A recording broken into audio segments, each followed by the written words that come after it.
Today வேர்ட்ஸை கேட்கலாம். அப்பா, நீரே என்னை வெட்கப்பட்டு போக விடாதவரே, நீரே என் வாழ்வின் பொக்கிஷம், நீரே என்னை கைவிடாதவர், நீரே என்னை என் எதிரிக்கு விலக்கி என்னை அன்பாய் நடத்துகிறீர், நீரே என் பொக்கிஷம் என்பதை உணர்ந்து உமக்கு முதலிடம் தந்து உமக்கு கீழ்ப்படிந்து உம்மை நேசித்து வாழ்வதுவே எனக்கு நலம்.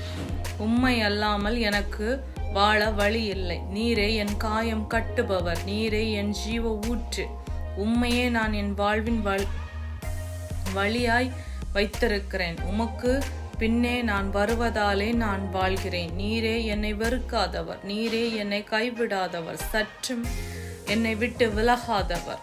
இன்னைக்கான வசனத்தை கேட்கலாம். சங்கீதம் 40:1. கர்த்தருக்காக பொறுமையுடன் காத்திருந்தேன், அவர் என்னிடமாய் சாய்ந்து என் கூப்பிடுதலை கேட்டார். ஆமேன்.